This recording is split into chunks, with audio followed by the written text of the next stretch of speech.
Oh. Hey everybody! Welcome back to the YouTube Badass Repair channel. Let me show you what we got today. We got a Sony XBR-65X850E. Okay, and you can see here, I've been having to reconstruct this, so I'm gonna show you how to do it because this thing is a pain in the ass.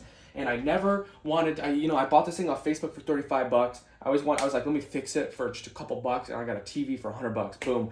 That's not what happened. So if your Sony piece of shit XBR-65X850E went out on you, and you're trying to diagnose the issues, I don't know nothing about TVs, but from watching a couple YouTube tutorials, I'm gonna teach you how to fix this fucking thing. So let's start. All right, it's plugged in. All right. First thing you want to do is take this back piece off. It's a bunch of, look at this thing. Look at all these screws holding the thing in. The only thing I had was the back part. So like this right here is the part that goes here. It flips over, and you gotta once all the screws are, you gotta push it away from the TV. It's a fucking pain in the ass. But let me show you what you're gonna need before you start diagnosing things. Make sure you have a digital multimeter. I picked this thing up from Walmart, 15 bucks, and then you're gonna need some needle probes. All right, this is so you can actually get in here. All right, listen. What I did is I saw people talk about that. I'm like, you know what? I'm just gonna buy what I think it is. The power supply runs me 90 bucks. And I didn't fix the fucking issue. This would have saved me. Buy one of these, okay? So we got one of these. Let's diagnose the issue, all right? Let's go over here. This is our power supply. Make sure it's plugged into an outlet. I like to just not plug it into an extension cord, into an outlet. And then we're gonna make sure everything's plugged in.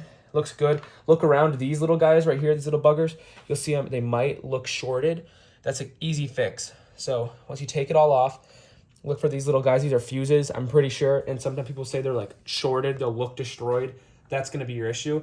You can see that in my case, it's not. I turn the TV on. I hear no sound going on. If that's the issue you're having, then let's fix it.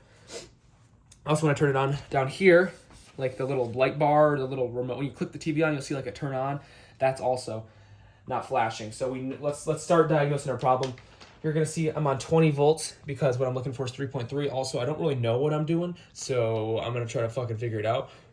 I don't know much about TVs though, so I'm gonna try to keep it easy for you. So ground it. It's grounded, okay? Now let's take our needle and pliers in here. Right here you'll see standby, 3.3 volts. It's on channel 5 or something. I just kind of push it in until I see 3.3, boom, 3.45. That's our standby. That basically is the power that the TV has before it's turned on. It's just sitting there ready to be turned on. So now let's go over here. You're going to see, it's hard to see. You're going to see at 10, 11, 12, 18, 20, 21, something. You get GMD. I don't know what the fuck that is.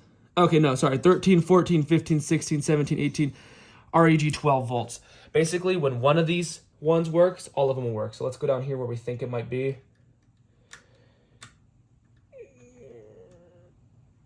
Okay, come on, motherfucker. All right. What the fuck?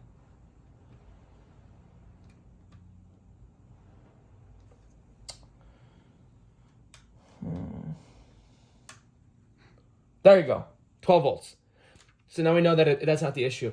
Now, T-Con, 25, 27, 28. Now, I just fixed my motherboard, so this solved it for me. So mine should show up as 12.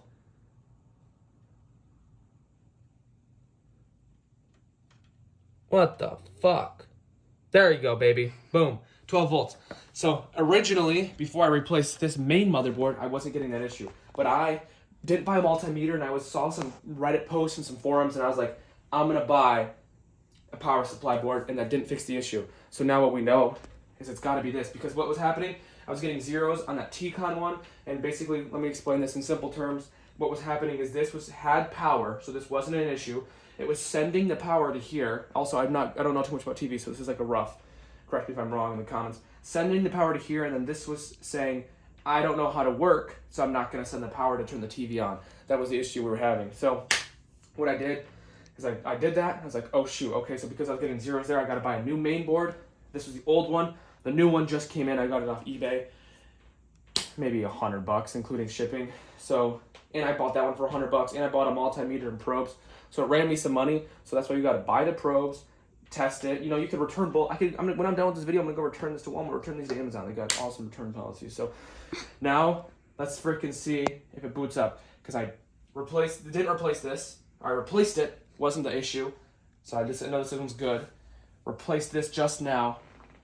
Oh shit. Oh shit, look, you see that lighting up? That's a sign already, it's getting life. So, you guys have to crawl down under here with me. Oh my god, it's on! So, that is how we know that this is fixed. So, let me summarize this all for you and how to fix this TV. Buy the multimeter with the needle probes before you buy anything else. Alright? Okay, then you take the TV apart, and then you're going to look at it, and you go, the first thing you're going to look for is fuses shorted. Okay, because that could be causing a problem. These all look nice and pretty, so that's not the issue. Alright? No fuses shorted. Now let's buy a multimeter, test all the outputs. Are we getting all the outputs that we should be getting? If we aren't, this little cheeky bastard's your problem. If you are getting all the outputs, then this is probably the problem. You know, so obviously I wasn't getting that 12 volts out. I fixed this, it wasn't a fucking problem. I realized this was, plugged it all back in, TV's on, now we're working. So guys, thanks for watching. If you have any questions, comment down below. Remember, this is for the XBR-65X850E. So, you know, if you got a different TV model number, even though it's a Sony, it's a 4K, it's the same amount of inches, it might not be the same solution. So comment down below if you guys have any questions. I wish you the best, and I'm out of here.